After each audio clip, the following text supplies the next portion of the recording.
I want to start by welcoming everybody to Author Meets Readers, focusing on Olufemi Vaughan's book, Letters, Kinship, and Social Mobility in Nigeria, published by the University of Wisconsin in 2023. My name is Gloria Chukwu, Chair and Professor of Africana Studies at the University of Maryland, Baltimore County. So greetings from Maryland. Good morning, good afternoon. Good afternoon. Good afternoon, Prof. So I'm going to make a few remarks as the chair of the panel, and after that, each of the panelists will have 10 minutes to introduce themselves, say a few things how their research or scholarship relates to the book, and of course, comment or share a few thoughts about the book.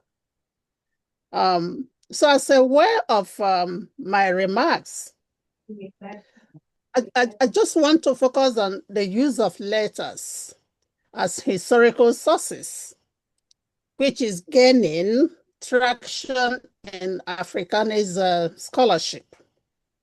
I am aware of a few publications on Nigeria that primarily rely on letters. And I will mention those few publications. One is the book published by Bright Alozie titled Petition Writing and Negotiations of Colonialism in Igbo Land, 1892 to 1960.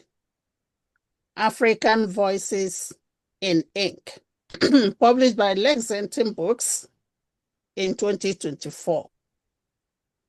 The second publication I want to reference here is by Chima Korea, titled Life Not Worth Living: Nigerian Petitions Reflecting an African Society's Experiences During World War II, published by Carolina Academic Press 2014. There is also a book by Motiat Oladijo titled The Women Went Radical: Petition Writing and Colonial State in Southwestern Nigeria, published in 2018. And the last book I want to reference is published by Amanda Hellman. In fact, the book was discussed yesterday. And the title is The Making of Museums in Nigeria: Kenneth C. Murray and Heritage Preservation in Colonial West Africa. This book is primarily based on the personal letters of Kenneth Murray to his mother, father, and sister. But when it comes to the book that we are about to discuss, it is quite unique. Quite unique in many ways. The book is based on over 3,000 family letters compiled between 1926 and 1994 by Abiodun Alfred Vaughan, who was the father of the author of the book. And of course, the book centers on 3 to 4 generations of the Vaughan family. It illuminates on the emergent westernized Yoruba elite and their everyday lives in colonial and post-colonial Nigeria. It also shows the complexities of Yoruba kinship ties and interpersonal relations. the social life and civic engagement, which expands beyond blood relations, spatial and social mobility, human agency and resilience, especially in navigating the intersection of indigenous, colonial, and post-colonial conditions, among other themes and topics and issues that the book covers. But I want to focus on the questions surrounding methodology and author's positionality. Definitely, the author is an insider. The father compiled the letters. He is familiar with some of the key players, some of the letter writers, and their experiences and stories. He is also a native speaker of Yoruba. This is very important, especially when most of the letters written by women, including the matriarchs in chapter 2 of the book, were in Yoruba. And so it gives the author the ability to analyze and interpret some of the nuances that could have been silenced or omitted if the author is an outsider. But it also raises the question of subjectivity. As a family member, how did the author determine what to share, include, or highlight in the book? And what are the things that are obscured and silenced? Will they be ever made public? Since we're talking of family property, what was the nature of the power dynamics in the son, mother, sisters, wives, the relational ties? And of course, I want to hear more about the intersection or the relationship or the politics of patriarchy and matriarchy, patriarchy in this sense, in the person of Samuel, the oldest son, vis-a-vis the mother, the matriarch, when it comes to relations with other members of the family. I'm going to end here, but I hope the author has picked up some of my questions and will be able to, we'll be ready to address them towards the end when the other panelists have had the opportunity to share their thoughts. We're going to follow the way your names are relates to the book, and of course their thoughts about the book.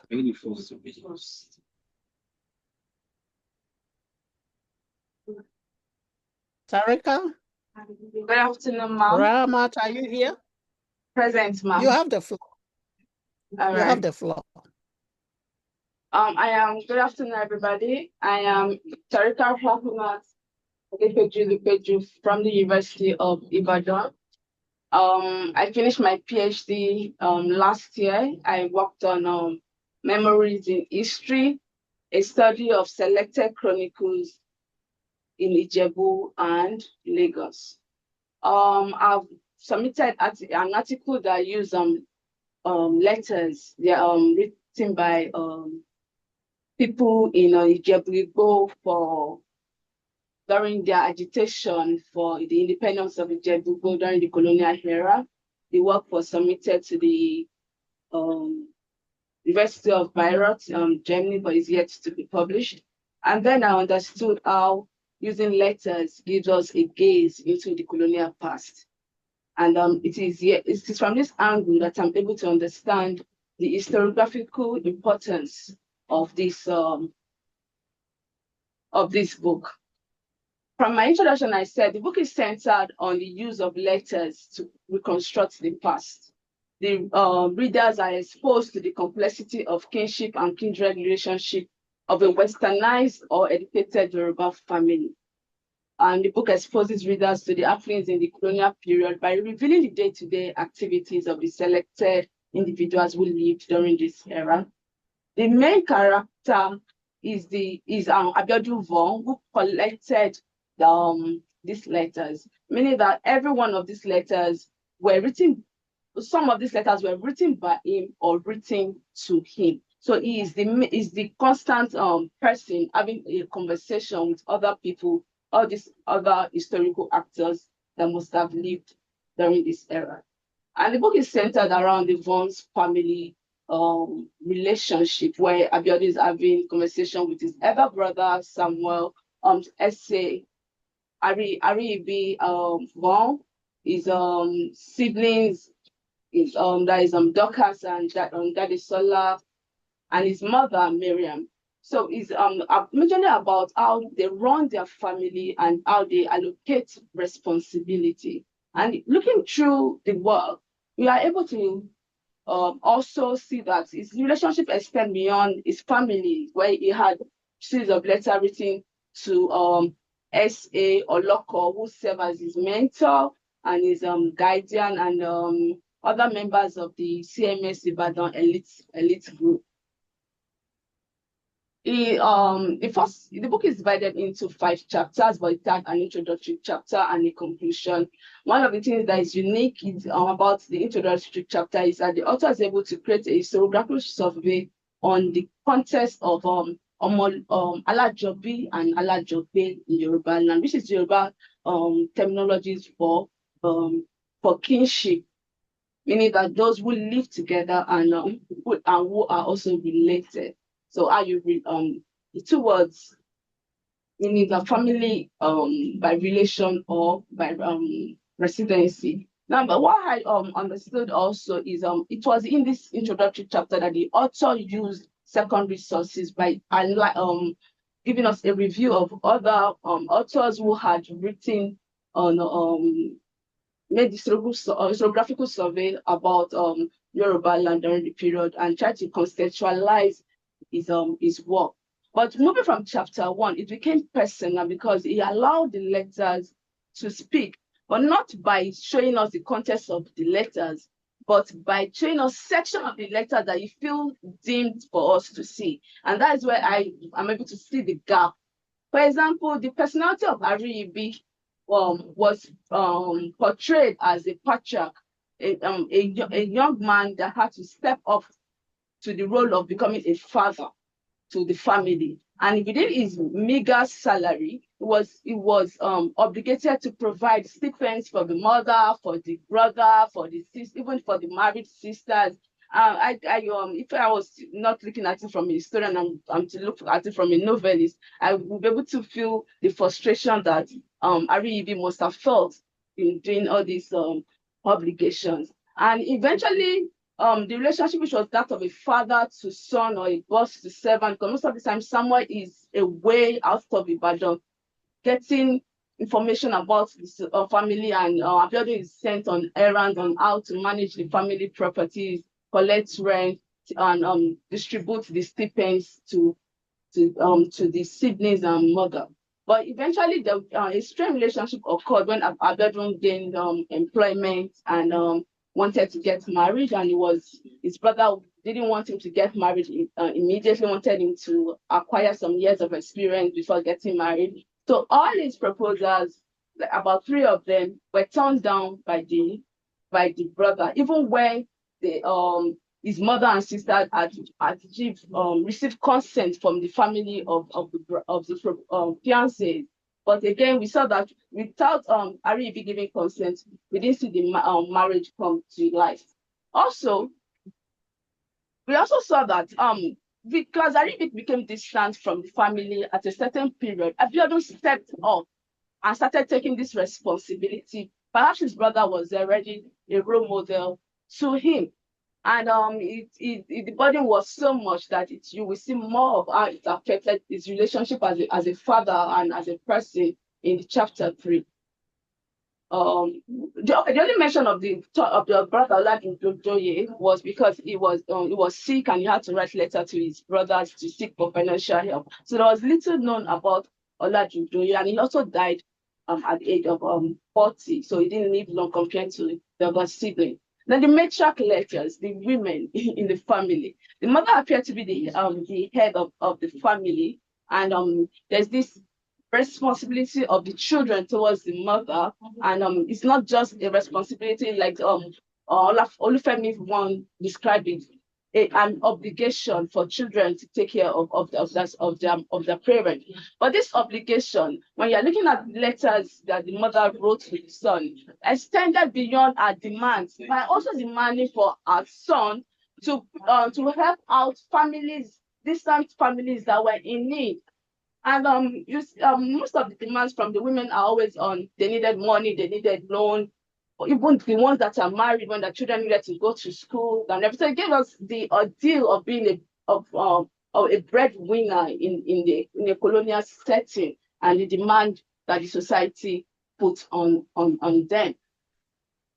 So this is one of my most fascinating chapter, the network that the members of the Ibadan Brotherhood Fund Association shared. Abiodun, being an elite Christian, was an alumni of the CMS Ibadan, and he maintained the relationship with them. And the society formed a cooperative where they saved their earnings, and he was the treasurer. And because he was the treasurer, he was responsible for the bookkeeping. So when people needed loan, he was in contact. When people needed financial, when they wanted to delay their savings, they had to contact him, and he had to give account to Ariyibi, who was the leader. Also, the relationship also goes beyond just savings. They were sharing contact of when there were employment opportunity, when they needed to transfer, change from one ministry to the other. But in this chapter, we see the structure of how the colonial civil service operated. And it was even in this chapter that we understood when Abiodun was writing to S.L. Loko that his nephew, who was in Form 4, needed to finish Form 6 because the minimum requirement for a clerical job then was a Form 6. So it's very, very interesting, because now the stories are personalized, because the author uses most of the time the personal pronoun to describe it, which here in our own historiography, we find it kind of subjective because the author is unable to detach himself from the stories that he is telling. And also the you have 1 minute, please. Okay, please skip to chapter 4. This chapter most amazing about this chapter is the ordeal of a woman, the marriage structure, the infant mobility, how they were able to get support from families through their trial period when they lost about 3 children to infancy. And also the sacrifice, how the mother had to resign from her job, come back, try to go abroad to get a training, leave the children in Nigeria and everything. Move to the next slide. And so it really gives us the ordeal of an educated woman in the colonial era. And she also had the support of her mother, Movan. This is where I found contradictory, where Biodun and Ariyibi were giving financial support to their own parents and to their sisters. Daka's son, Bamidele Bernard, who was also a junior civil servant, could not take care of his mother, and I was always giving excuses of how his money is never enough, and his uncle had to continue to take care of the mother. At the extent that it affected the relationship where the wife was stranded in England, and it is because he had extended money to his extended family. So you can see the day-to-day ordeal, and it's easy for women to relate to this chapter. And also to the fact that you give to some people doesn't mean that they will give back, and how some individuals in the family appear to be selfish.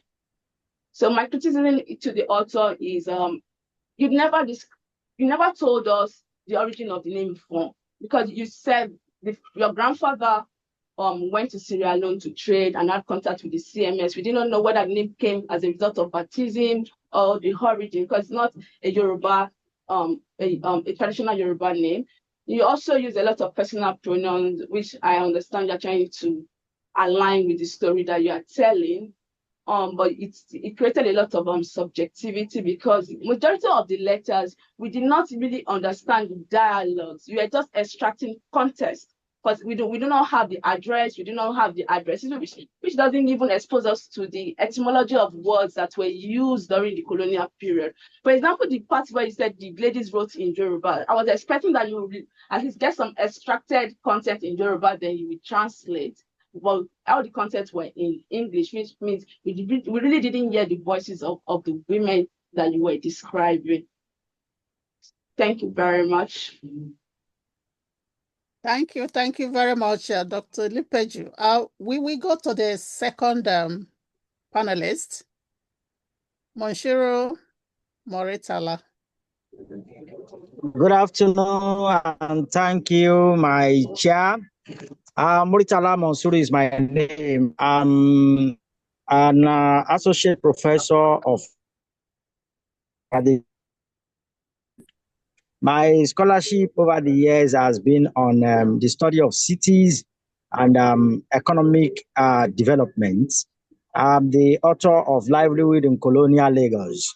Let me appreciate the author of this book, Letters, Kinship, and Social Mobility in Nigeria, Olufemi Vaughan, for giving us this important book to engage. Well, coming to my review, I will start by saying that, well, this 256-page book with an index has actually brought to bear the uncommon expertise in the writing of African social history. The author, Olufemi Vaughan, has written a family history from the letter kept by his father, Alfred Abiodun Vaughan, which compiled between 1920 and 1994.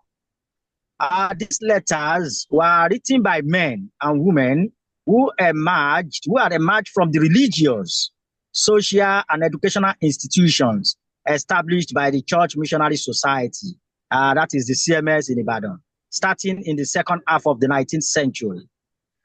The author demonstrates in this book that through medium of letter writing, kinship network crisscrossed 4 generations of the Vaughan family, traversing local, regional, national, and transnational spaces in a rapidly growing, changing colonial and post-colonial Yoruba society. Yes, of course, we know that in history, we cherish so much our source, or what I can call sources. And then these letters, as far as this book is concerned, served as the main sources of reconstructing the history of the Vaughan family. But the author also engaged other sources, archival documents, mostly of the Church Missionary Society and of the Western educated Yoruba Christians were used, and all these were also complemented with other interviews. And in addition to that, the author has demonstrated his exemplary use of tool of analysis, where because he complemented all these sources with textual and contextual analysis of contents. And most importantly, he situates his interpretation of these letters in the African indigenous theory of Alajogbe, meaning consanguinity and co-residence, conceptualized by Akiwawo. This theory is the thread that runs through this unique social history book. Well, I'm taking it chapter by chapter. Chapter 1 of the book deals with brothers' letters, in which Samuel Aribi Vaughan and Abiodun Vaughan communicated via letters on the general welfare of the Vaughan Nata family. The dialogue between the two brothers revealed expression of love, bonding, disagreements, and reconciliation. Samuel Aribi dictated the direction of the dialogue between him and his brother Abiodun, while Abiodun upheld the ethos of Omoluabi in keeping with Yoruba customs and traditions, in which the junior would defer to the elderly. In spite of this, however, page 47 of the book shows the letter of war between the two brothers, which put an end to the black and white correspondence between them for more than 40 years, between 1940 and 1980. This, however, raises a fundamental question for the author. Does that mean the two brothers severed relationship for more than 40 years? If yes, there is need for clarification. If the break in communication was limited to only stoppage in letter writing, or if it extended to physical relationship, it is not mentioned in this book. Chapter 2 of the book concerns itself with the letters written by the matriarchs of the Vaughan family, starting with Miriam, the mother, Dorcas Olayinka, and Jadesola Juliana. Miriam correspondences were all-encompassing, given the network of Vaughan Natal family members and relatives she coordinated. It was not only generational, but transregional in character, connecting the Vaughan's native Yoruba of southwestern region to other regions in Nigeria's evolving colonial states. In fact, Miriam, according to the author, served as the chief administrator of the Vaughan family.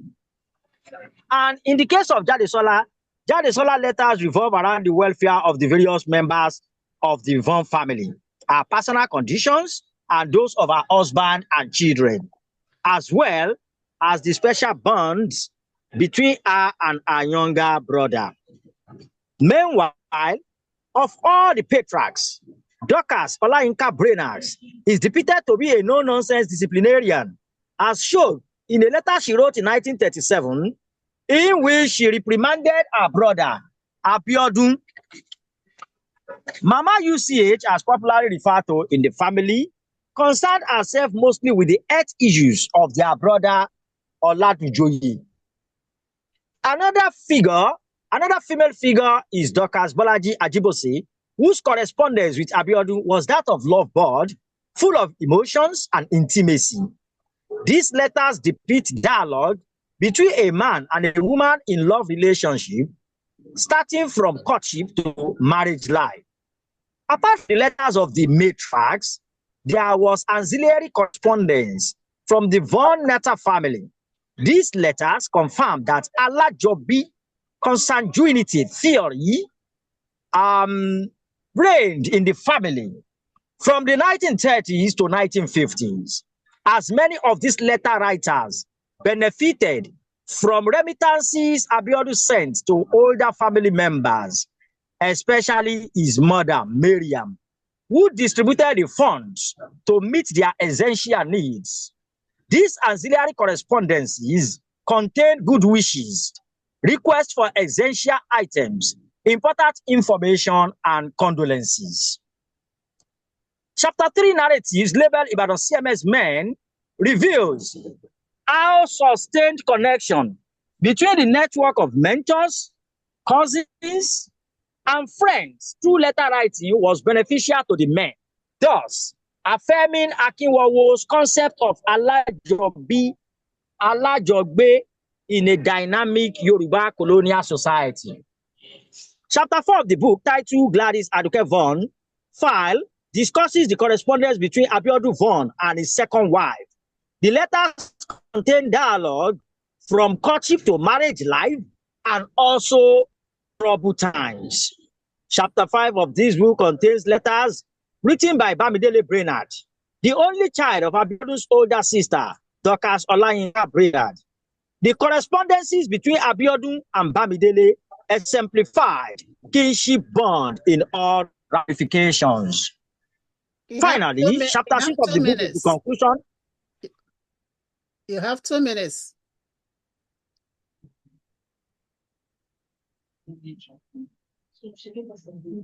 Hello? Hello? Okay, fine. Okay, go ahead.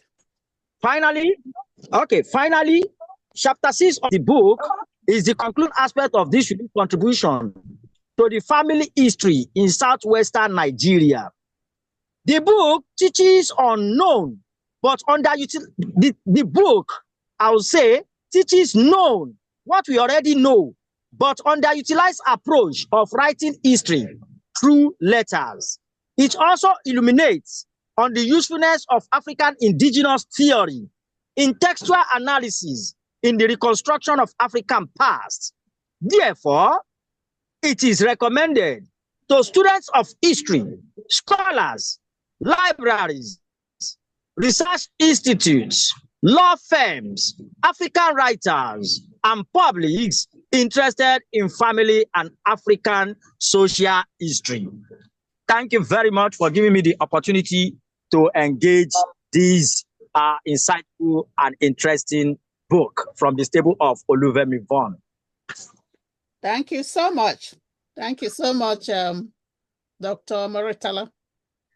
The third panelist, Mofutau Jima, are you here?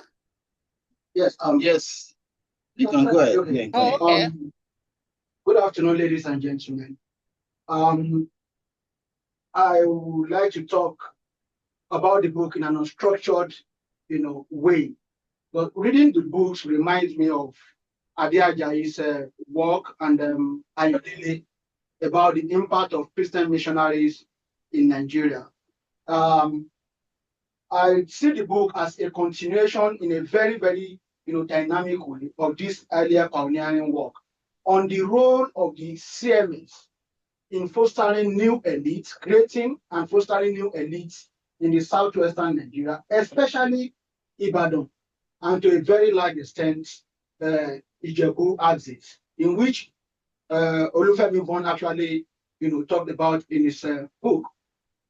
But the central figure in the whole narrative is Abiodun Vaughan Olowo. I titled it Olowo Ori Oko Abike.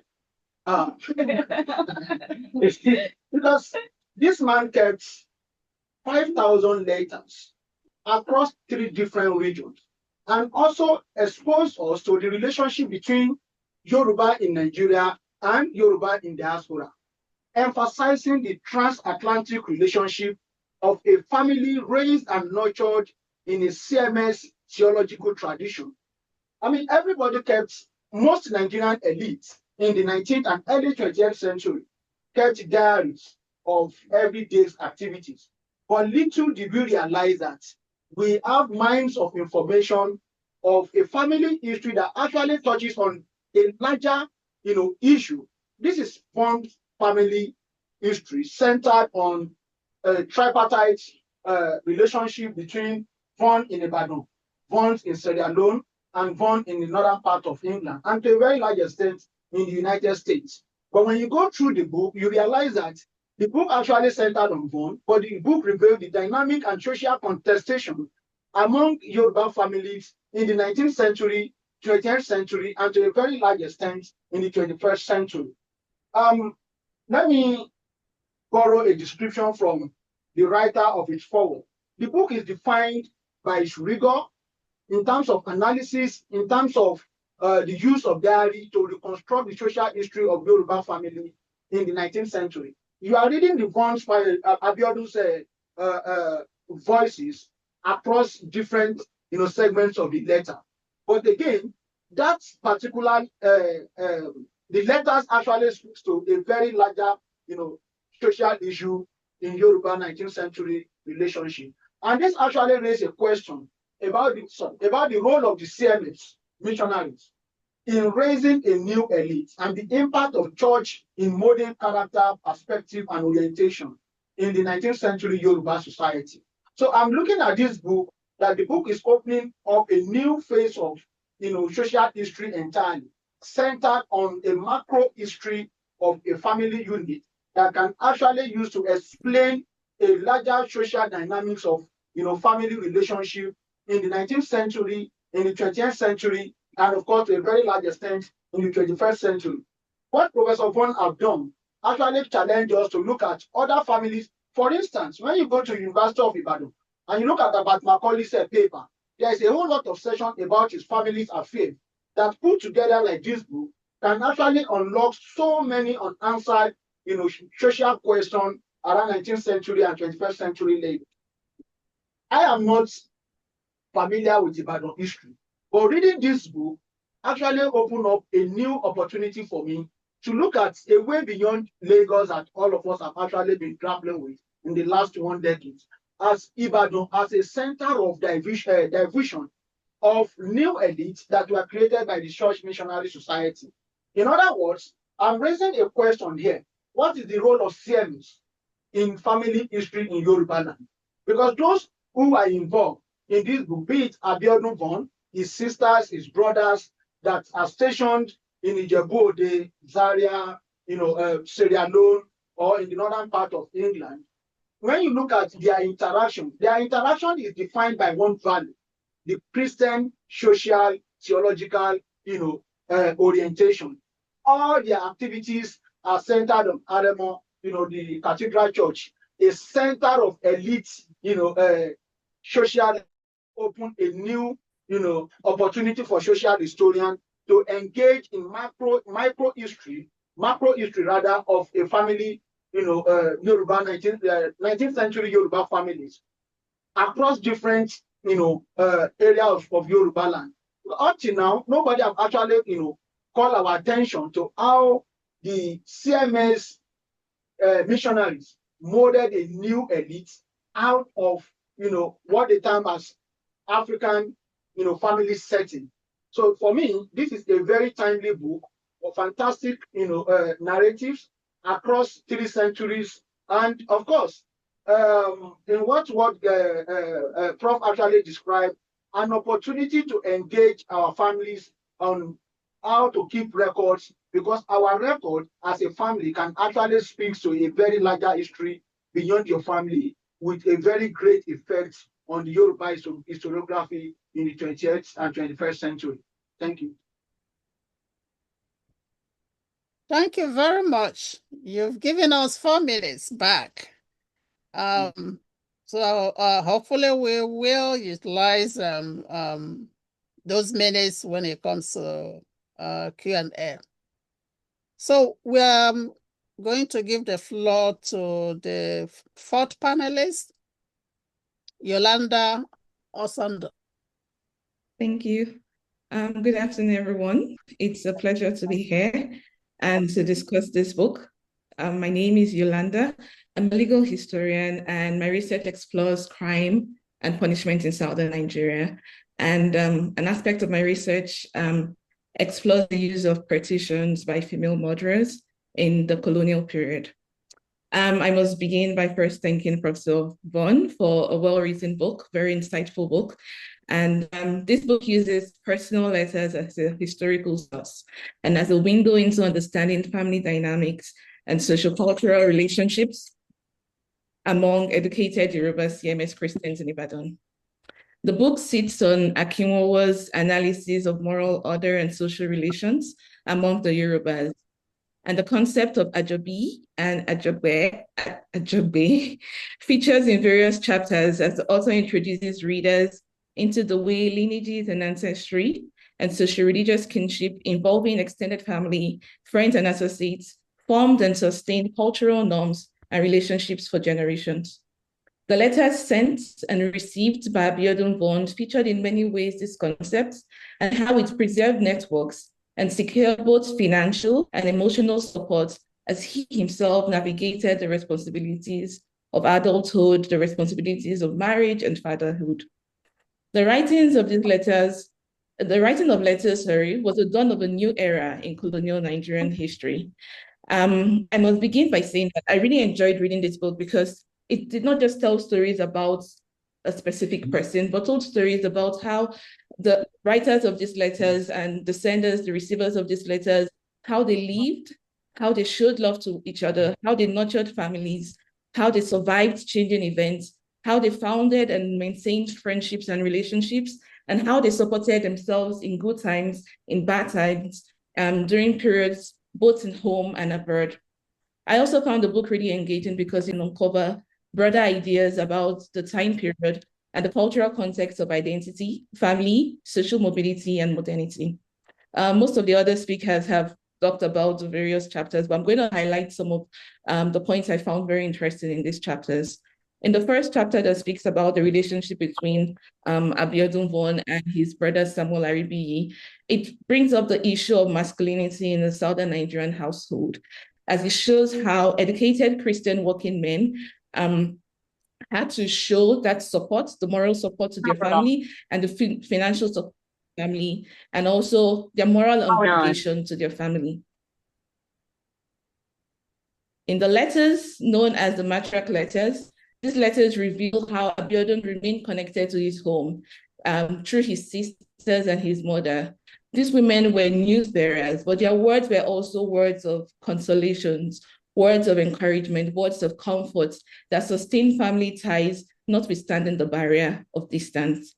A major person who featured in this letter was S.C. Oloko, and reading his letters, the readers are able to see the direct and indirect support that he gave to the Vaughan family, and also his mentorship of Abiodun, which shows how relationships were sustained, how loyalties were reinforced, and how the role of mutual aid societies was able to help young men during this period.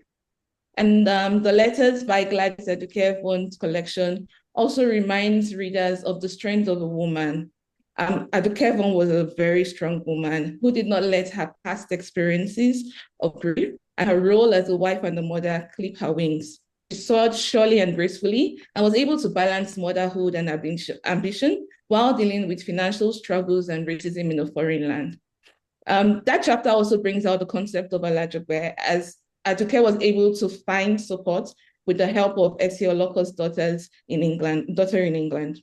Lastly, my favorite letters were the letters from Freetown, which speaks about the feelings of nostalgia, the feelings of love, the feelings of religion, the feelings of faith, and how this resulted in the continuous relationship that existed between Abiodun and his nephew Bamidele, and also Bamidele's children in Sierra Leone. It also highlights the spirit of Alajobi, as it shows the continuous existence and reinforcements of interactions between family members that continued even through the intergenerational relationship, even though it cuts across different borders. For instance, I like the letter from when Lamide had to bring in, during Lamide's, she had to bring in food to Sierra Leone, even though she was traveling to England. She had to stop by in Sierra Leone and drop food off because her father instructed her to do so. And also during Folake's wedding, she had the cake from Folake's wedding had to be distributed among family members in Ibadan. That just showed the relationship that existed between this family, the strong interaction, the strong relationship that existed within this family, even though there was distance and barriers between both of them. In conclusion, I had some major points that I found really interesting. The author reveals how these letter writers were human, and how through showing support, through seeking connection, through feelings of nostalgia, they were able to build and maintain relationships, even though they also aspired to achieve their own goals and fulfill their moral obligation and family duties. I also appreciate how through the examinations of these letters, he was able to zoom out and link the stories to broader experiences of educated Southern Westerners in the colonial service and in a changing society. I also noticed that the kinship team was not just about these people when they were alive, because even at death, you still, he also wrote about how these individuals were all buried in the cemetery, the St. Peter's Cemetery in Aremo. Something that stood out as really important to me is how educated Yoruba missionary trained men and women through letter writing documented their personal history, the history of their families, and community-based history, as the previous speaker had spoken about. And I think of the role of letters as a foundation for writing biographies and autobiographies of ordinary men and women. Through the analysis of these letters, readers are able to identify the exact date and time, the periods of birth of children, the death of elders and relatives, the time frame of marriages, the educational milestones and achievements of various family members, the dates of education, career, and professional growth. And I think this is a very important aspect of this letter that I find as important. The letter writers also maintain connection to their own agency. These ordinary men and women were able to reinterpret their experiences how they thought and how they valued aspects of their culture, especially in relations to kinship ideas. And I think this is very important now, because when you think about it, a lot of people are migrating, and sometimes relationships broken over time, friendships are lost, communication is ended. But these men and women who able to keep that relationship connection for years and to furthermore, through the analysis of the letter, the author was also able to detail personal and individual perspectives of political and economic changes that was occurring at this time. Like I said before, hopefully they can hear us.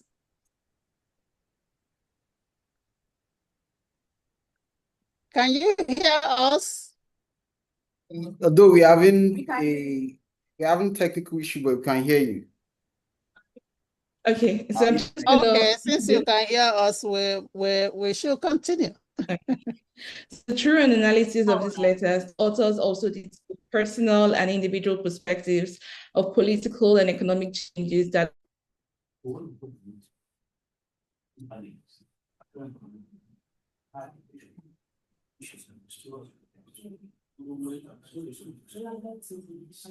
Wonderful. We are waiting for you guys.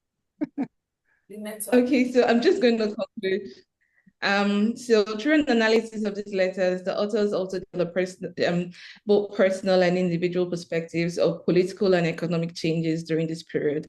And reading the letters from Sierra Leone, it just brought the bigger picture into play, as we see how the letters between Abiodun and Bamidele talked about what was happening in Nigeria and what was happening in Syria during this time, the problems of inflation, political instability, military coup, the oil boom and inflation, which was really great because it just speaks about the bigger picture that was happening at this point. I have some questions, one of which you have, Professor Gloria has spoken about the issue of subjectivity. When you read this book, you think about the author was writing about his family, something that was very personal to him. So I was wondering, because even when I read the writings about Aduke Vaughan, there was this form of, it was a softer tone, it was more personal. And so how were you able to manage the subjective nature in your writings? Also thinking about the concept of Ajobi and Ajogbe. I wonder how this has survived in current generations, because currently you hear conversations about people talking about the pressure of those abroad who are more financially stable to help family members back home. How has this concept of Ajobi and Ajogbe continued even till the present times? It's something, if you're able to, I'd like you to speak about. Overall, I think it was a very good book. I really enjoyed reading it. I think it was very personal. I found joy reading the letters because the expressions just showed how life was during the colonial period. And for any historian, that's just what you want to understand, what was going on at this time and how has this extended even to the current time. So I think it was a really, really good book. But then another thing I found out was there were no pictures. So after reading the entire book, I looked at the front page and I could see various pictures there. And I was like trying to figure out the tool and how to put names and associate names to the pictures in the front page. So was there a reason why you didn't include specific pictures throughout the book? But overall, I think it was great. And so thank you so much for giving us great insight about your family and also contributing to the history of Nigeria. Speaker. Thank you. Awesome. So we're going to listen to the last, but not the least, panelist, Sarah Panata. Bluetooth. Yes, can you hear me? Yes. Thank you very much for the introduction, and I would like also to thank Saida Derinto and LSA to put us together, because it's not it's quite unique, I guess, to discuss a book from all these different locations. I'm presently in Bordeaux, France, and so my name is Sarah Panata, and I'm a permanent researcher at the National Center for Scientific Research in France. In the past years, I worked on socio-political history of Nigeria through women's movement. And I guess that I'm here today because I worked a lot with personal papers of women activists. So, and I also reflect on other type of letters to the editors, Nigerian press during the colonial period. So yeah, I think your book and the way you discuss private papers is also very close to what I tried to do in my PhD and in my first book. So first of all, I would like to join Dr. Osundo in saying that I really enjoyed reading this book, and it was a discovery for me. Unfortunately, I didn't know about this book before, so I was very happy to have the occasion to read it, because it's a really captivating historical journey that spans to from 1920. Okay, we are back. Can you hear me? Yes, I can. Yeah, go ahead. Yeah, okay, great. So as a lot has been said already, I will try to be, to maybe complete a little bit on some points that were of particular interest for me. And then I have also a lot of questions for the author. So first of all, of course, a very important comment on this book is that it is unique in the nature of the material the author used. As has been said, the author gathered approximately 5,000 documents and 3,000 letters written from the 20s to the 90s. And these are quite unique materials to write history, especially the letters from the 20s, the 30s, that are quite rare in to find in historiography. And I think it is a kind of a dream of every historian to at some point have a father or a mother giving like all this big amount of documents. And I think, the way you engage with this kind of material remind me of Karin Barber, that in 2006 discussed the development of the everyday literacy during the colonial period, and also the proliferation of written documents from that time. And in this book, the author provides a compelling example of this everyday literature, highlighting also the importance of ordinary lives in reevaluating colonial and post-colonial Nigerian history. The author demonstrates the potential of the microhistory, as has been said already, and also the importance of microhistory to write a general macro history of Nigeria from a political, social, and economic point of view. What I find truly impressive in this analysis is not only the richness of the documents, but also the meticulous analysis conducted by the author, showcasing, I guess, his exceptional skills as historian.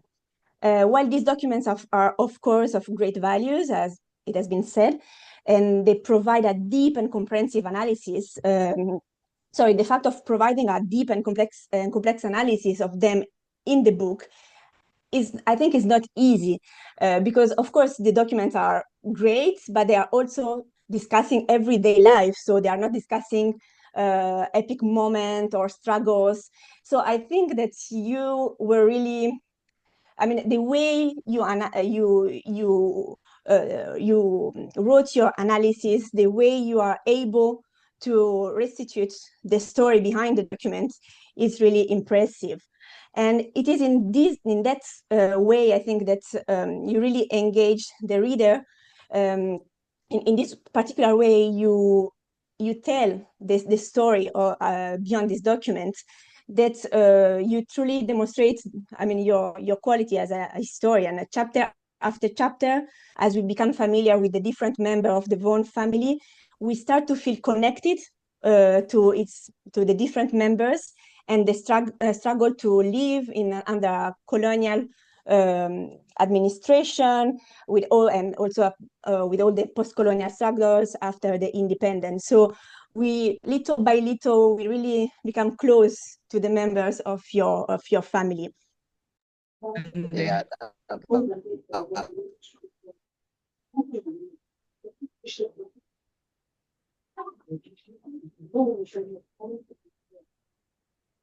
Let me continue. So yeah, I would like to Sorry, the underline network. also this. The author, can you hear me now? Yes, we can hear you. Can The network. Okay. Yes, I was underlining the author ability to portray complex characters, but also not to, I mean, even though the fact that you are talking about your father and your mother, other family members, they are all portrayed in a very complex way. We can,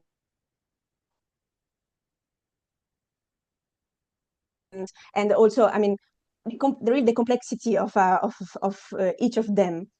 And for this reason alone, I think this book should be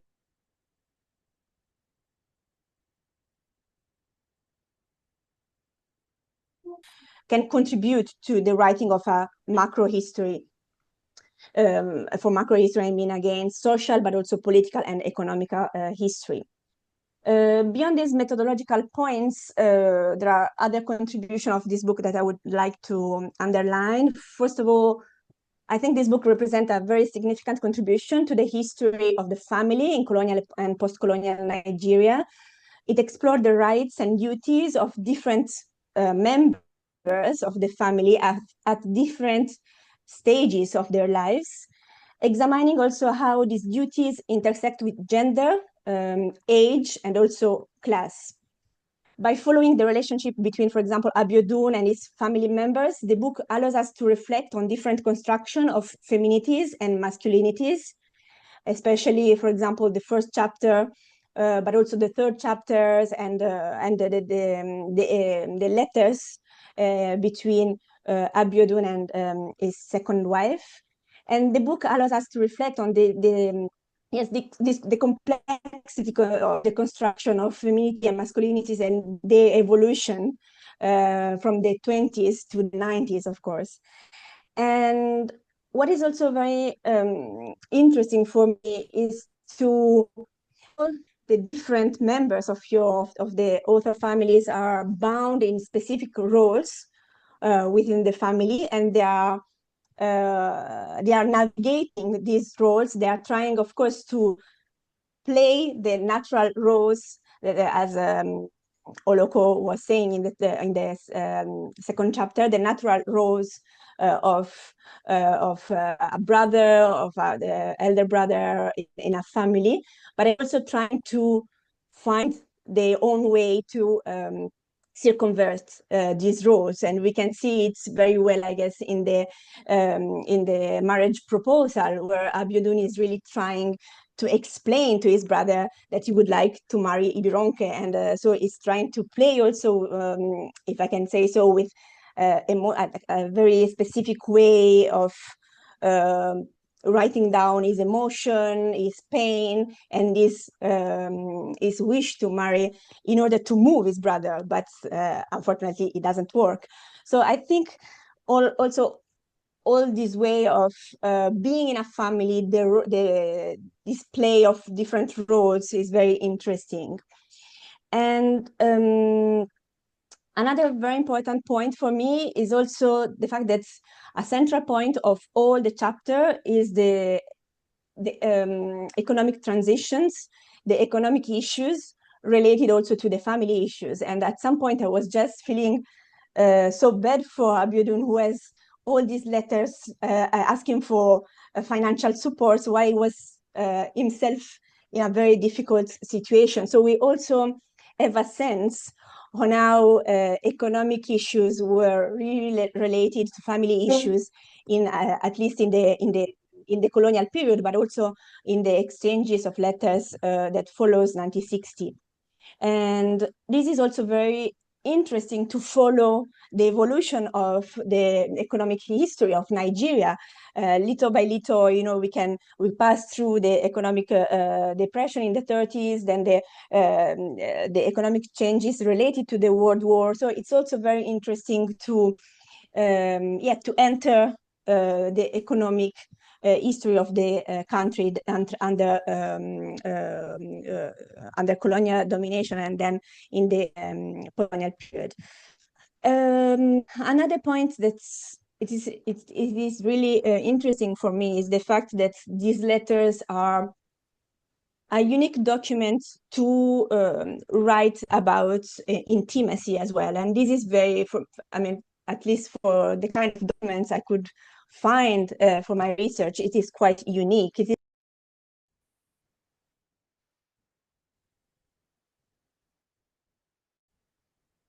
is not common to find letters describing, for example, the pain, the tragic events of several children, but also describing prenatal and postnatal care. I mean, all these aspects, all these exchanges around private life and intimacy are really very rich and quite unique to document also the everyday life with all this pain and events of families, Yoruba families in the colonial period.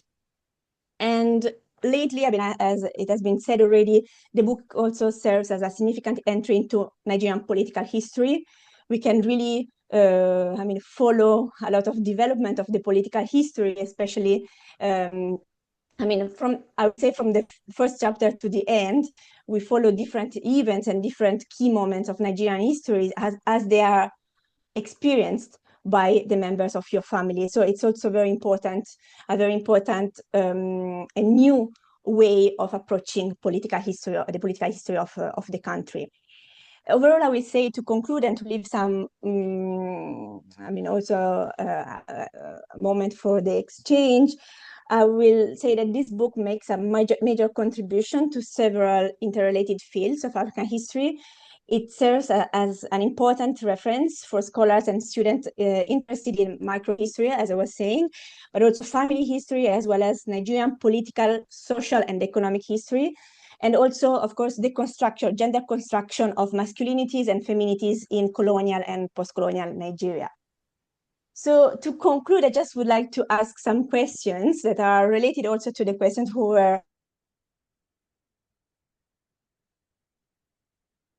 First of all, I would like you to tell us more about the materiality of these archives. You mentioned in the introduction that the archives were kept in a cabinet, a bedroom cabinet.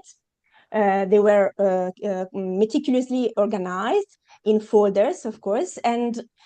But can you tell us more about these letters? I mean, because they were there for years. So how were there? I mean, how? And you mentioned the fact that you went back to New York with a luggage full of these letters. So what were the conditions of these materials?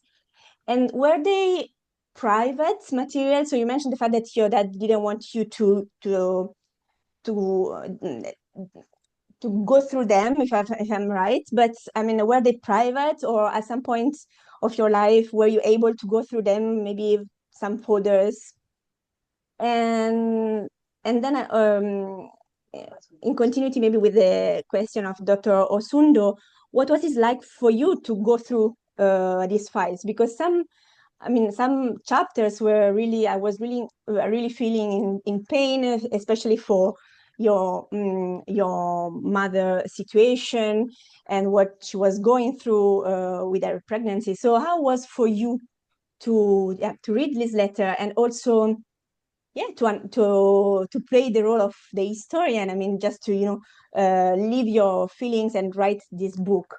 And I was wondering, you mentioned the fact that in the conclusion, the fact that you knew part of the history.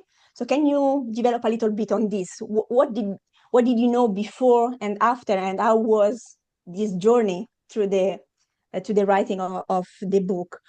And also, how was the book received by your family? Because some of the issues are quite sensitive, I guess, and there's not an everyday talk, I think, for families, to discuss about marriage proposals of his own father. And so, how was it received? And linked to the archives, what do you intend to do with these materials? Do you have any plans to digitize them or because I really think they could be starting points for a lot of future researches.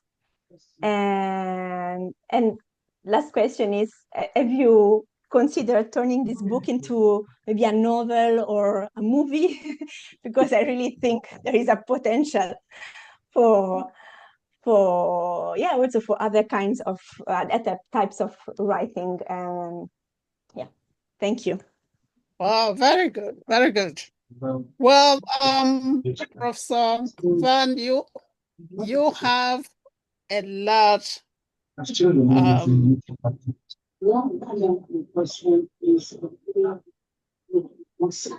me.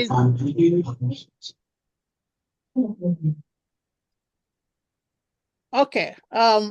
This is the time that we give the author the opportunity to address some of the questions and give us more insight into his journey to writing this book. And as Sarah pointed out in her questions, how the book has been received by members of his family, and future plans for the letters and other documents. So, Professor Vaughan, you have the floor. So good afternoon in Nigeria, and good morning to those of us in the US, and I suppose also good afternoon to Dr. Panetta in France. Let me just mention first and foremost a big thank you to my wonderful sister, Professor Chukwu. We've known one another now for quite some time, for, if I am aging myself, not her, I suppose now for over 30 years. So thanks to Michael for this wonderful, for chairing this this discussion. I would also like to thank the panelists. I'm indeed very grateful to all of you for taking the time from your very busy schedule to carefully, critically, insightfully engage this rather troublesome book. I really appreciate your perspectives, your critical insight, and quite frankly, your brilliant intervention and engagement with so many different questions, methodological, conceptual, contextual, and substantive issues that I engaged in the book. So first and foremost, the questions are so far-reaching and really multidimensional. So if for any reason I don't quite get to your specific question, so please forgive me and bear with me. If you would like to continue the conversation, I will be more than happy to leave my email address so that we can continue to talk about this. How I wish I had the opportunity to know all of you before submitting this manuscript to the University of Wisconsin Press for publication, because I think the book would have been a lot richer, more exciting, more insightful if I'd been able to incorporate your truly remarkable ideas to further clarify some of the issues I engaged in the book. So all this is to say, thank you so much. Thank you for reading the book, for reviewing the book. Thank you so much for your wonderful insight, and particularly thank you for your kindness. Power all. So as a general remark, first and foremost, I should mention that I always find it interesting to be in the company of historians, because when I'm with historians, I feel that I'm a bit of a I feel very much at home, and I still feel a bit uncomfortable because I'm not a trained conventional historian. I'm actually a trained, comparative political scientist. But if there's any political scientist in the house, please don't take this personally. I find the political science of Africa particularly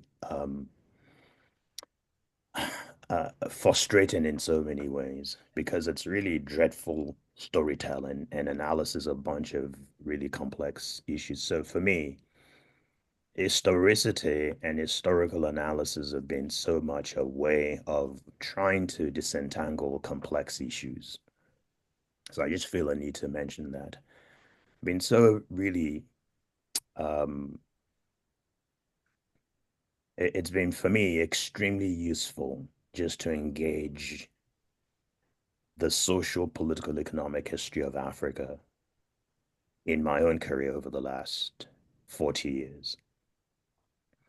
So this book is at some level a work of history, but then as you can also imagine, it's a work of so many other things. I hope you can see it as a book within the larger context of a kind of interdisciplinary study in the humanistic social sciences. There's a bit of sociology, anthropology, and of course historical analysis. I take very seriously the need to contextualize the range of issues and questions that I saw and discovered in the letters. So contextualization, tedious contextualization was important to me. As many of you already mentioned, the desire to really engage in methodological perspective and conceptual ideas is really important. Over three-quarters of the materials in the letters, I must confess, are materials that I know nothing about. I am of the younger generation of the children of the letter writers. So I'm actually the youngest. Unlike my older siblings and relatives, I did not know these letter writers at the prime of their lives. I knew them essentially in their 70s and 80s. They were blessed to live a long life in most cases. So much of what I discovered in the letters were new to me, although there are some few questions and ideas that I had some basic information, but they're basically presentist. So in other words, I'm kind of looking backwards. They're telling the story. For instance, the story of my mother losing three of her first children in infancy are things that I picked up as a kid. But the ways in which my mother and my maternal grandmother were telling the stories, snippets of it, were really, they were telling that story in what I'll just simply refer to as a Yoruba Anglican Ibadan um, presentist narrative, a particular kind of microhistory that is the pain and the anguish of that loss is oftentimes absent in the ways in which they constructed the narrative. So they're telling us a painful story at a point in their own mind of triumph. And now discovering the wide range of materials in real time, as I think, Enter as I Bluetooth. think, as I think a number of the panelists mentioned, when you're reviewing that Power particular on. aspect of real time, it's really quite painful and very, very difficult. So if I can just refer to your questions more broadly, if you will permit me, thematically, I'm just going to try and compress Enter as many of Bluetooth. your questions as possible. There's a question about, and I'm not going to mention names in Power particular, off. so please bear with me. There's a constant Power on. question to the elite. Bluetooth connection succeeded. Enter Bluetooth. Yoruba elite formation and the reference to CMS in Ibadan. I believe that is the question raised by Dr. Jimo in in reference to Ayodele and Ajayi. I think the role of the Church Missionary Society in the making a Western educated elite in southwestern Nigeria and Yoruba society, and in southern Nigeria, and by extension in Nigeria as a whole, is terribly underplayed in the historiography and in Nigerian studies more broadly. The foundational role of that Church Missionary Society, precisely because of the role of Yoruba missionaries within it and educators within it, in my mind, is actually fundamental and foundational.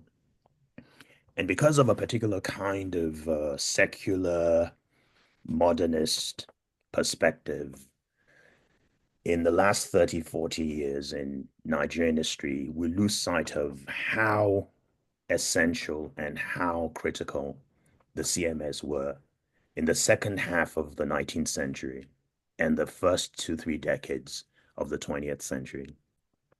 So I agree very much that we need really to do a deeper deeper dive and to think more carefully about church marriage society in and the broader question of socio-religious factors in the making of a Yoruba Western educated elite. I think virtually every panelist in one form or another, directly or indirectly, raised the question, my own subjectivity in trying to construct the stories derived from the letters. Professor Chuku referred to it as methodological questions of my own positionality. In other words, what, in a way that one might be conscious, what was left out, what was highlighted, what was intentionally, perhaps not even unintentionally silenced. There's quite a bit of reference. I suppose Dr. Osundu, again, also raised the issue of the subjectivity. And in her own particular case, she wanted to know how I managed my own position to the letter writers as storytellers. There's a whole bunch of questions raised by, I suppose, as a Dr. Ilukweju, the desire to know the origins of the name Vaughan and my own positions within the writing of the letters. So I think let me just sort of say that, refer to that question of subjectivity. In writing, in trying to construct the stories, I wanted the letter writers to speak for themselves, right? It took quite a long time to figure out who they were, what they were saying, and why they were saying what they were saying. I must confess, in hindsight, this is the most difficult scholarly work I've ever done. And as some of you may know, I mean, I've written done other works that are pretty much conventional scholarship in African studies, in politics and sociology and history and so on. So doing this work was just, quite frankly, extremely painful. It took me a long time to figure out what was going on. It took me a long time, for example, to even identify the key letter writers and to identify who are the substantive letter writers, that is to say, the 10 major letter writers, and who are the minor letter writers. I knew nothing about my own father's position on many of these letters. I knew these documents were there. To Dr. Panetta's question, the archive was there in his bedroom all these years, locked away. But I had no idea what the content were until I saw years after, obviously. So, and it's really in the context of just sort of reading through and also been privileged enough to have some incredible young people as my research assistant. My undergraduate students at Amherst College, a liberal arts college with some fierce, incredible, bright undergraduates who just read deeply and engage. And those were really the students who pushed me to write this book. I wasn't going to do it because I just simply didn't know how to do it. For one thing, I'm always a bit skeptical about family history anyway. This is really the first time I took seriously micro studies and micro history. I'm always really focusing more on the macro. So really engaging the stories, I was able to identify the characters because of the depth and the scope of what they were saying, not to talk about the ways in which now you have to construct the stories. You also have to determine what will be in and what will be out.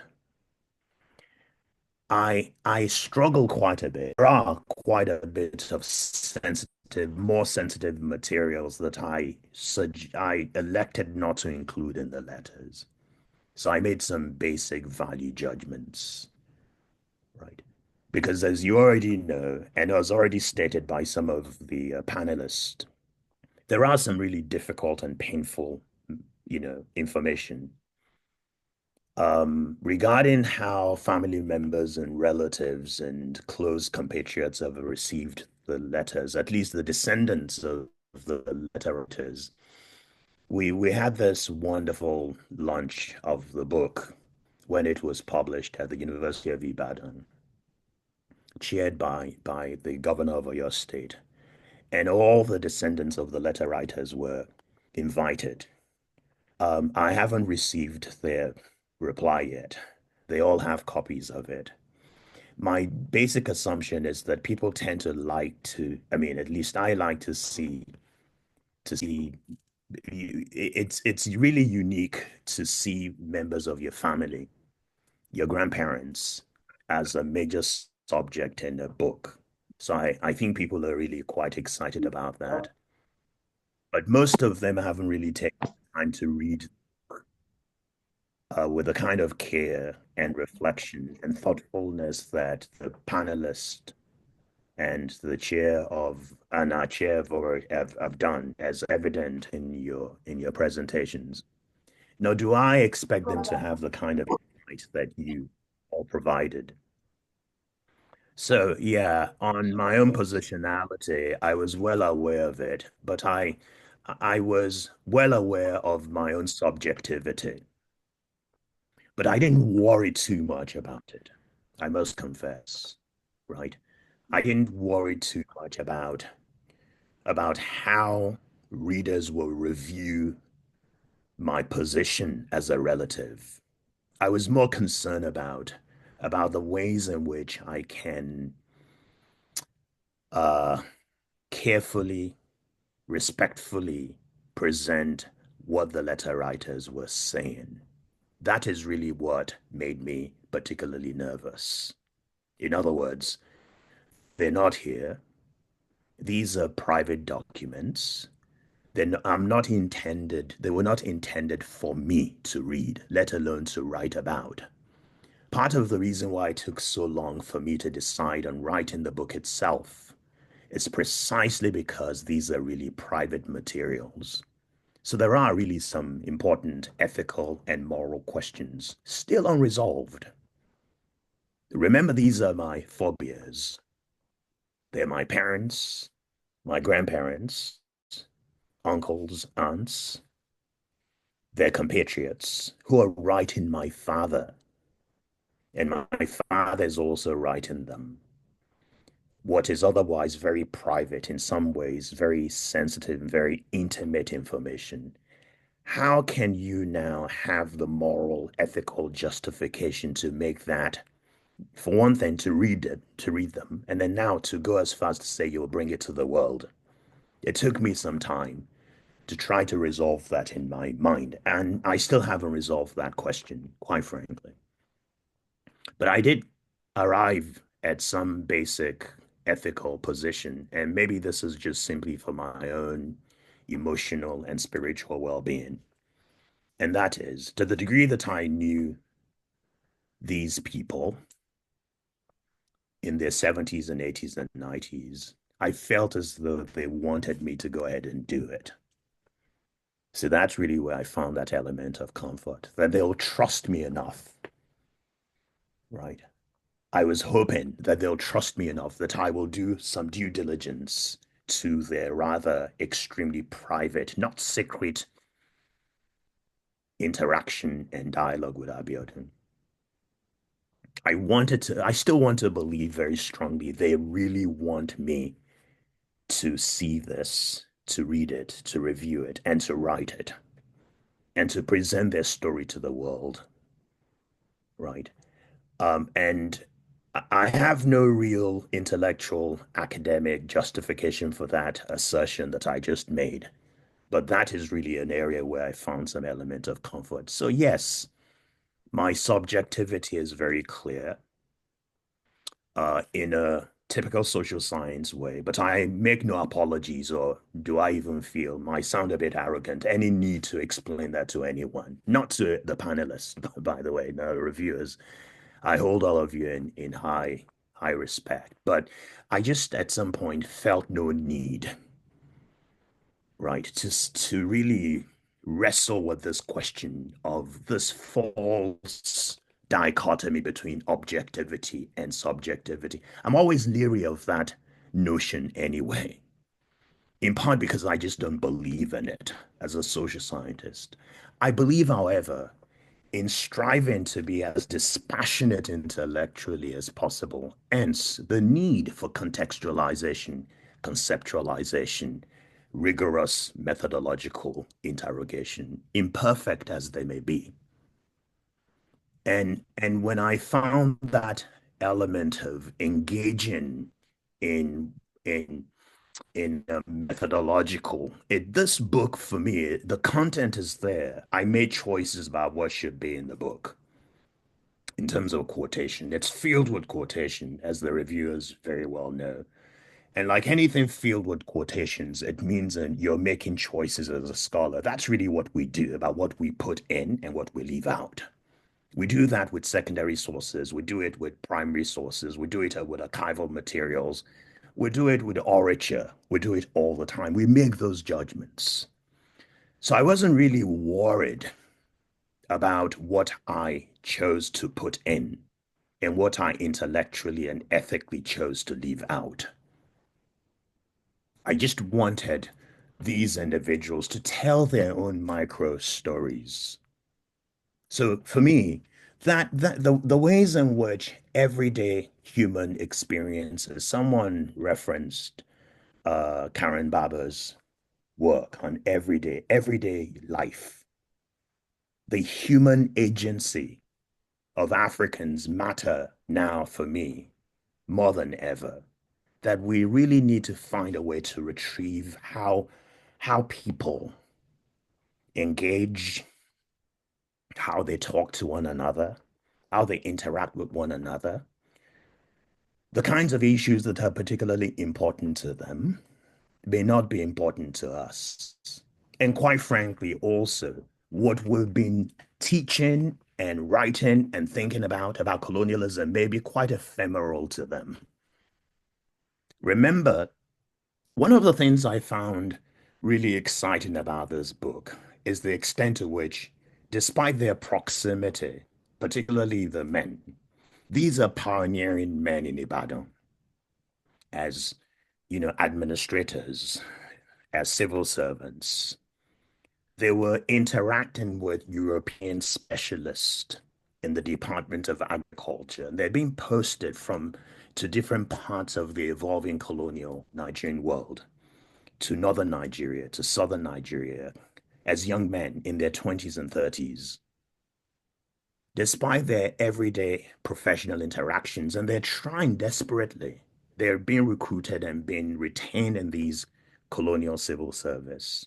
They're working not with colonial administrators, but with colonial specialists.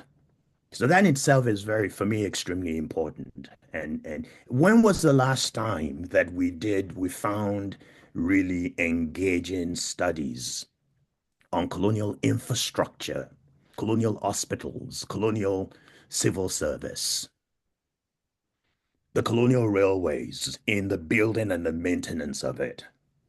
We have so much emphasis on colonial rule, that is RULE, and so supposed colonial domination and exploitation. We have so much information, so much analysis on the big micro discussions about colonial administrative structures, the native authority system, legal structures, and so on. And we have these kind of a binary dichotomous interactions between the colonizer and the colonized. But these men, despite their proximity to these colonial agencies, said very little about colonialism itself. And that really struck me as something really profound, that at least in this particular context, it is not for them, colonialism meant something quite different from the ways in which we teach, write, and think about colonialism in their lives. They clearly had a sense of a moment, colonialism as a moment. Their forebears have seen other moments before. So this is just one moment. To be sure, a transformative moment. They have moments of the Yoruba Wars. Remember, most of them were actually what? Products of the Yoruba Wars as immigrants in Ibadan. And I think one of the reviewers mentioned how pivotal Ibadan is in southwestern Nigerian Yoruba history, more so than even Lagos, clearly more than Lagos. Ibadan is a city of immigrants, Yoruba immigrants. Ibadan is really where the place where people, this may sound controversial to people, really became Yoruba in the modern era. Ekiti, Egba, Ijebu, Ijesha, Ondo. All these individuals who are now native Ibadan, they saw themselves as native Ibadan. All their parents were immigrants. Some of them were immigrants from Ondo. Most of them coming to Ibadan were really products of the Yoruba Wars over literally, 80, 90 years. So again, we have to really grapple with the long 19th century in Yoruba history, in Nigerian history. And the ways in which that long 19th century is relevant to the ways in which we reflect on the dialectical interactions between the local and the global, the national and the transnational. The ways in which so many forces are coming together socially, culturally, politically, and defining a particular Yoruba identity, as Nigeria itself was going through this process of transformation. So let me I am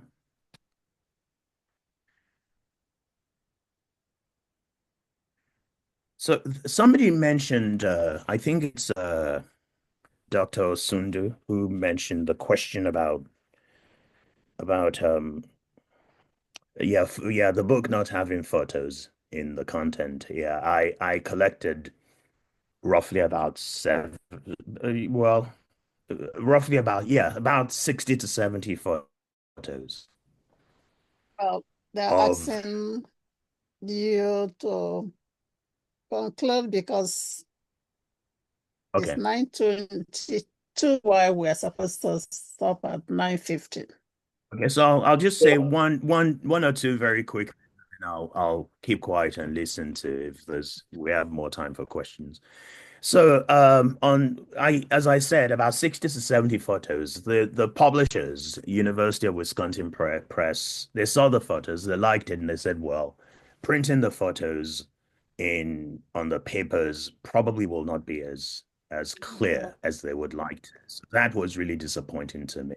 And I do feel, as you rightly mentioned, photos really they tell a lot of stories. One last observation, because I do feel it's important, if I can seek your permission, Professor Chukwu, and that is what next? I mean, people have been asking me the question, what next? I think that question came from a number of people, particularly Dr. Panetta. And what next is I really don't know what next. Other people have actually mentioned to me that there's a need to do something about this book, as you rightly mentioned. Perhaps a bit of a novel. I don't know. I'm not really interested in films. But those questions have been raised by so many people. On the materiality of the archives, I have them in my study. They're there.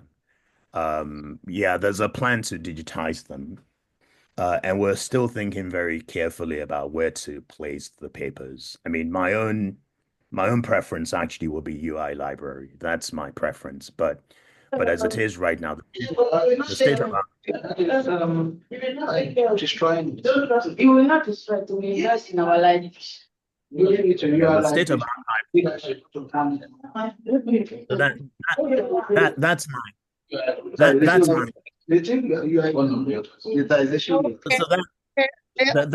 my yes. So that's pretty much my preference. And I say that because and this is really what this is what Oh, can those in the room, those of you in the room, Professor Vaughan still has the floor, and when you are talking, we can't hear him. So just yeah, no, that's all right. So almost 2:30. Yeah. Oh, okay. Professor Vaughan, I think I'm gonna okay. Yes. conclude this by extending deep appreciation to the panelists, from Drs. Ilipeji to Maritella, Jimo, Osando, and Panata. And of course, more particularly to Professor Vaughan, we can't thank you enough for producing this important book. We appreciate, in fact, when you were talking, I can feel part of what you went through because it came out in your voice, in the way you shared or pronounced certain words as you were, especially as you were talking about the most sensitive and painful aspects of the letters and your family history. We deeply appreciate you for doing that, for sharing such intimacy, for sharing the humanity of members of your family, and for giving us a very versatile book that any of us from our different disciplinary backgrounds can pick on and expatiate. I think one of the panelists mentioned reproducing similar works based on the existing family archives, personal archives. And I remember it might have been to African Studies Association 2 years ago in a panel that I was. I also suggested us writing something about our experiences here in the US to keep records. Because imagine if your father didn't make such important and decisive decision to start archiving the letters, whether we could have been able to have this kind of book. So we truly thank you for what you've done. And of course, I extend my greetings to members of the audience in the room, and of course to the Legal Studies Association organizers, especially for those responsible for putting together this panel.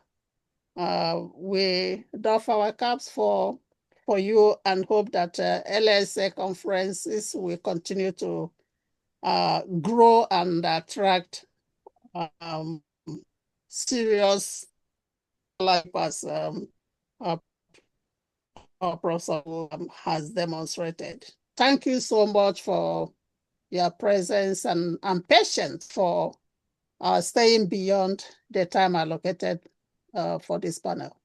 Can I just beg your indulgence for one moment? I also, this is quite unorthodox, but please bear with me. I just want to thank the people who, I don't know who they are, in the Lagos Studies Association that came up with these amazing, I'm old enough to say, I don't want to overgeneralize, this amazing young scholars who took the time. I mean, they're absolutely exceptional. They're truly brilliant. They read this book in and out, and they raised some really insightful, critical ideas, every single one of them. I am so grateful to all of you for taking the time. And if I may, if you would like to continue the conversation on this book, as I'd mentioned, it's a very emotional book for me in so many ways. When I finish writing my books, as many of us do, or articles, I never get to read them anymore. I just put them aside and I move on. But this one, I return to it all the time because I just feel a need to hear the voice of these individuals. For me, it's a particular special gift, and it's even more a gift that so well. So I just want to thank you. My email address, if you'd like to continue the conversation, is this allowed if I can just give my email address? Yes, It's Ovon. It's in the program.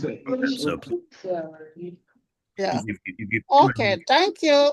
Thank you. Thank you, the IT people. Thank you for your patience. And have a wonderful evening and a wonderful day, morning. And see you next year. Thank you. Bye.